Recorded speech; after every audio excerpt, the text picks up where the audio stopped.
प्रकृति के बारे में कभी कोई कुछ नहीं कह सकता। जब आप ये वीडियो पूरी देख लेंगे तो आप भी ये बात बोलने को मजबूर हो जाएंगे। Butterfly migration. जब बात चलती है पक्षियों के इधर उधर जाने की, तो ये माना जाता है कि लिस्ट में तितलियों का तो कोई नाम ही नहीं है। इस लिस्ट में हम सिर्फ पेंगुइन्स या फिर कुछ बड़े पक्षियों का ही नाम लेते हैं, लेकिन यकीन मानिए तितलियां भी एक कमाल का माइग्रेशन फिनोमिना दुनिया को दिखाती हैं।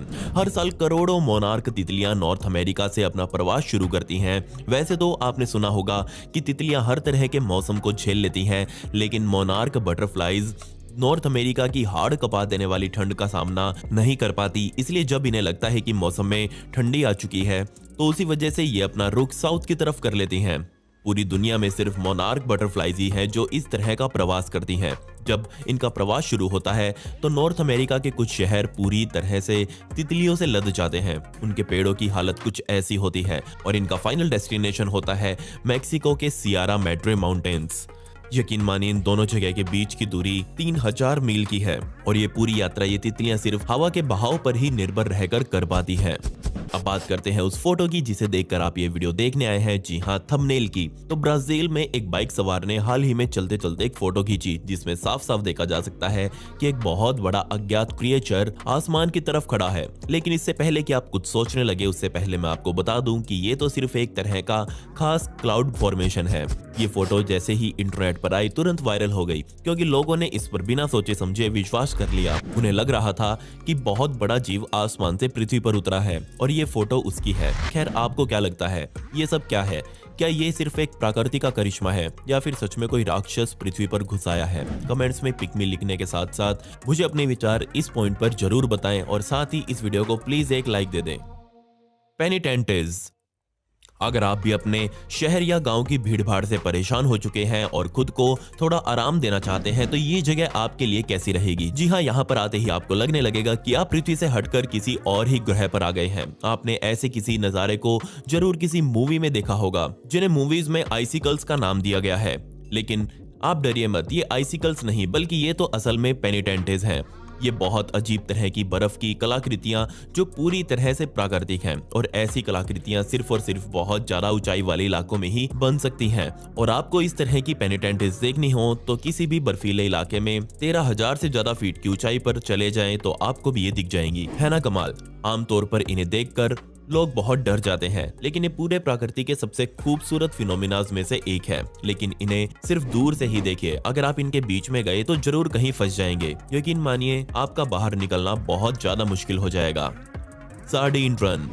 अभी मैंने फर्स्ट पॉइंट में आपको तितलियों का माइग्रेशन बताया था, जो यकीनन बहुत कमाल का था, लेकिन उससे भी कमाल का माइग्रेशन होता है सार्डीन नाम की मछलियों का। आज दुनिया का हर वो इंसान जो समुद्र की नॉलेज रखता है, उससे जाकर अगर आप पूछेंगे कि समुद्र में सबसे सटीक कांटेक्ट किस जानवर का है, तो वो आपको सार्डीन का ही नाम लेगा। जी हाँ, मैं ऐसे ही नहीं बोल रहा, खुद ही देख लीजिए इन सार्डीन मछलियों का ग्रुप कैसे हमेशा एक ही दिशा में आगे चलता है। अगर आपको ये कारनामा देखना है तो सदर्न अफ्रीका के पानी में जाना होगा, और इस तरह का प्रवास मई से जुलाई के महीने में आपको देखने को मिलेगा।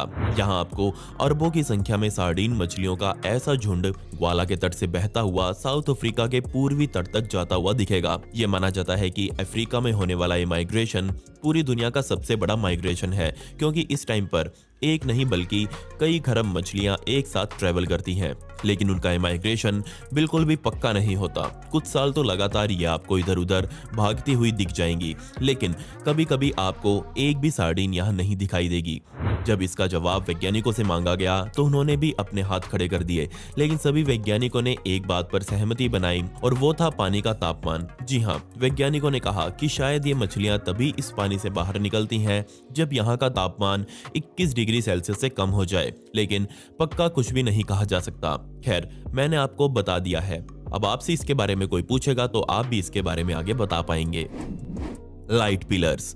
सच सच बताइए, आपको आसमान से इस तरह का एक लाइट बीम आता हुआ दिखाई दे तो सबसे पहले आपको क्या लगेगा? जी हाँ, सही सोचा, मैं भी यही सोच रहा था, एक एलियन। लेकिन आप और मैं यहाँ पूरी तरह से गलत हैं, बल्कि ये तो एक तरह का ऑप्टिकल इल्यूजन है जो किसी भी लाइट सोर्स के साथ बन सकता है। लेकिन इस फिनोमिना को होने के लिए कुछ खास सिचुएशन होना बहुत जरूरी है, और वो सिचुएशंस हैं वातावरण में छोटे छोटे बर्फ के कण मौजूद होना। और जैसे ही उन छोटे छोटे बर्फ के कणों पर आप नीचे से लाइट डालेंगे तो वह लाइट रिफ्लेक्ट होकर एक एक के बाद एक कणों से टकराकर ऊपर की ओर जाएगी और ये बिल्कुल वैसा ही है जैसे हवा में लाखों करोड़ों शीशे लटका दिए हों और बीच में एक बल्ब जला दिया हो।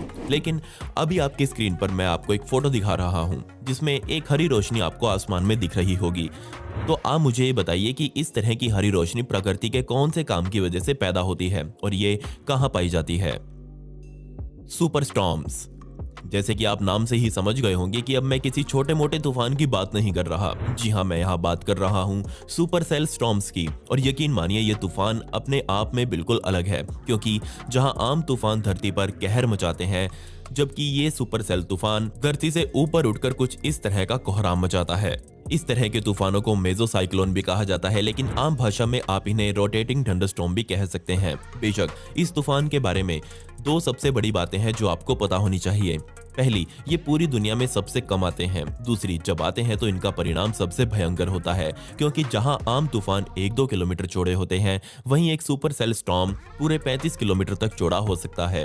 और अब इतना बड़ा तूफान है तो ऑब्वियस सी बात है कि ये कई घंटों तक कोहराम मचाएगा। डराने वाली बात यह है कि अगर हालात सही बने तो ये तूफान दुनिया में किसी भी जगह पर पैदा हो सकता है। लेकिन अगर आप मुझसे पूछेंगे कि ये तूफान सबसे ज्यादा कहां पाए जाते हैं, तो वो जगह है टॉर्नेडो वैली, जहां दुनिया के सबसे ज्यादा सुपर सेल्स जन्म लेते हैं। तो मैं उम्मीद करता हूं कि आप इस जगह पर तो अपना घर कभी नहीं बनाना चाहेंगे। The great blue hole. वैसे तो बेलीज में घूमने के लिए कई जगह हैं, लेकिन इनमें से सबसे कमाल की जो जगह है उसे हम ब्लू होल के नाम से जानते हैं। अगर आपको इस जगह के बारे में कुछ नहीं पता तो आप इसे आसान भाषा में ये भी समझ सकते हैं कि ये जगह दूसरी दुनिया में जाने का रास्ता है। खैर, मजाक से बाहर निकलकर असल बात करते हैं तो इसकी असल सच्चाई है कि ये एक बहुत बड़ा मरीन सिंक हॉल है। और एक समय था जब इस ब्लू हॉल को दुनिया की 5 सबसे मशहूर स्कूबा डाइविंग्स की जगहों में गिना जाता था। 70 के दशक में यहाँ पहली बार जहाजों को अंदर घुसाया गया, मतलब इसके ऊपर तैराया गया, ताकि इसकी असल गहराई को नापा जा सके, जिसमें सामने आया कि द ग्रेट ब्लू हॉल तकरीबन 410 फीट गहरा है। लेकिन वैज्ञानिक अभी भी इसकी इस गहराई से संतुष्ट नहीं है। ये माना जा रहा है कि जैसे जैसे लोग इसके बारे में जानते जा रहे हैं, वैसे वैसे लोग इसके बारे में अपनी अलग ही कहानी बताते हैं। दिसंबर 2018 में 2 सबमरीन्स को इस हॉल के अंदर भेजा गया, जिनके अंदर सोनार स्कैनिंग टेक्नोलॉजी लगी हुई थी, जिसकी सहायता से इस ब्लू हॉल का एक 3D मैप तैयार किया जाना था। और इस स्कैनिंग में सामने आया कि तकरीबन 300 फीट की गहराई पर जाने के बाद इस ब्लू हॉल में हाइड्रोजन सल्फाइड की एक लेयर सामने आ जाती है। इसकी वजह से कोई भी इंसान उस लेयर को पार करके नीचे नहीं जा सकता, और जिसने ये पार करने की कोशिश की, फिर उसकी तैरती हुई लाश ही ऊपर आती है। खैर, इसके नीचे का असल सच क्या है ये अभी तक सामने नहीं आया। Red crab migration. बेशक केकड़े ज्यादा तेज नहीं चलते, लेकिन इसका मतलब ये तो नहीं कि ये प्रवास नहीं कर सकते। बिल्कुल कर सकते हैं। और ऐसा ही कुछ होता है जब क्रिसमस आइलैंड पर मौजूद सभी लाल केकड़े एक साथ अपने ट्रिप को शुरू करते हैं। ये केकड़े वैज्ञानिकों के लिए गिफ्ट सामान है, क्योंकि इनसे उनको प्रकृति के बारे में बहुत कुछ जानने को मिल सकता है। और यही आइलैंड है पूरी दुनिया में जहां से दुनिया के सबसे बड़े प्रवासों में शामिल एक प्रवास शुरू होता है। 2020 के हिसाब से इस साल तकरीबन 4.5 करोड़ केकड़ों ने यहाँ से अपना प्रवास शुरू किया। अब आप सोच रहे होंगे कि इन जानवरों को प्रवास करने की क्या जरूरत आन पड़ी, तो जवाब है कि इन जानवरों ने ये प्रवास वाला काम हाल ही में शुरू किया है, क्योंकि अब इनके अंडे बिल्कुल भी सुरक्षित नहीं हैं। ये जैसे ही अंडे देते हैं, तुरंत चींटियों की कॉलोनी इनके अंडों पर हमला कर देती है, जिसकी वजह से इनकी तादाद बहुत कम होती जा रही थी। इसलिए मजबूरन इन बेचारों को अब ऐसी जगह जाकर अंडे देने पड़ते हैं जहां कोई चींटियां ना आ पाए। ये प्रवास अक्टूबर एंड या फिर नवंबर की शुरुआत में शुरू होता है, और ये केकड़े हमेशा चांद को देखकर अपने रास्ते का अंदाजा लगाते हुए आगे बढ़ते हैं, और जो जगह इनको सुरक्षित लगती है ये वहां पर अपने अंडे दे डालते हैं।